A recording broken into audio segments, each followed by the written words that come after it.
एक बाज अपने इनक्रेडिबल विजन के लिए पूरी दुनिया में जाना जाता है। इसकी आंखें इतनी शार्प होती हैं कि ये इंसानों की तुलना में 4 से 5 गुना ज्यादा बेहतर देख सकता है। जहां एक इंसान किसी चीज को 100-200 मीटर की दूरी तक ही क्लियरली देख पाता है, वहीं एक बाज 2 किलोमीटर की दूरी से भी अपने शिकार को साफ साफ देख सकता है और इससे ज्यादा दूरी होने पर वो अपने शिकार की हरकतों पर नजर रख सकता है। एक बाज सेम टाइम पर एक साथ 2 जगह देख सकता है, एक सामने और एक साइड में। और एक बाज ऐसा इसलिए कर पाता है क्योंकि उसके पास 2 स्पेशल फोकस पॉइंट होते हैं।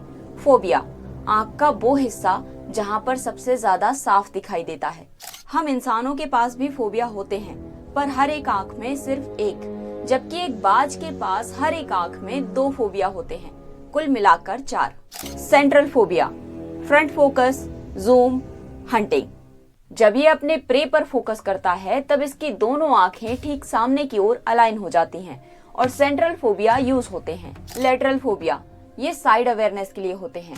साइड विजन, साइड मूवमेंट का पता लगाने में, वाइड एरिया को देखने में मदद करते हैं। बाज की आंखें सिर्फ देखने के लिए नहीं होती हैं, बल्कि दूर तक फोकस करने के लिए, अपने प्रे को जूम करने के लिए, छोटे छोटे मूवमेंट को डिटेक्ट करने के लिए और परफेक्ट टाइमिंग के साथ अपने टारगेट को पकड़ने के लिए होती हैं। यही वजह है कि बाज को नेचर का एक बेहतरीन हंटर माना जाता है। बाज जब अपने शिकार पर हमला करता है या पानी में गोता लगाता है, तब इसकी स्पीड 120 से 160 किलोमीटर प्रति घंटा होती है और इतनी तेज रफ्तार में भी ये अपनी आंखें बंद नहीं करता है, बल्कि उन्हें एक ट्रांसपेरेंट लेयर से प्रोटेक्ट करता है और तेज रफ्तार में भी अपने शिकार पर फोकस बनाए रखता है।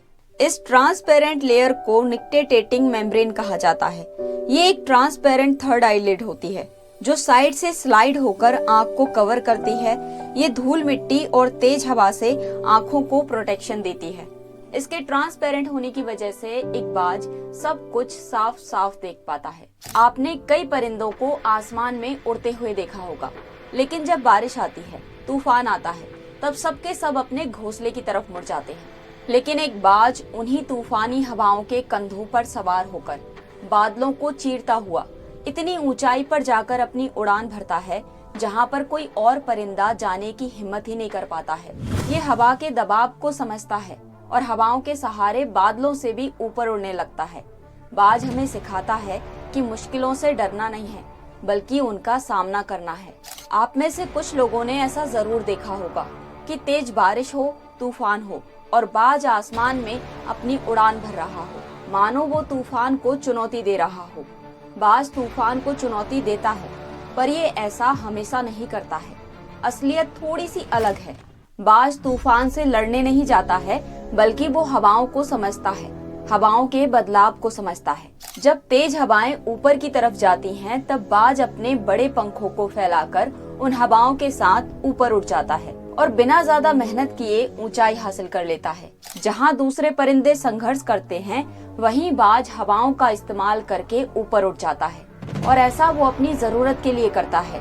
खाना, शिकार, अपने क्षेत्र की रक्षा करना, एक सुरक्षित जगह ढूंढना। जब मौसम बहुत ही ज्यादा खराब हो जाता है, तब बाज भी रुकता है, छिपता है और एक सही समय का इंतजार करता है। जब बाज उड़ान भरता है, तब अक्सर एक कौवा आकर इसकी पीठ पर बैठ जाता है, इसे परेशान करता है, पर ये उससे उलझने की बजाय अपनी उड़ान पर फोकस रखता है और ये और ऊंचाई पर चला जाता है। और एक कौवा इतनी ऊंचाई पर उड़ान के लिए नहीं बना होता है, तो वो खुद ब खुद नीचे गिर जाता है। अपने से भारी शिकार को लेकर आसमान में उड़ता है। आसमान की ऊंचाइयों में या तो अकेला उड़ेगा या दूसरे बाज के साथ।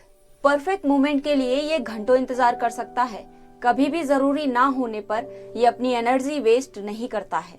ये आसमान की उन ऊंचाइयों को छूता है जहां पर कोई और परिंदा नहीं पहुंच पाता है। इसलिए इसे किंग ऑफ द स्काई कहा जाता है।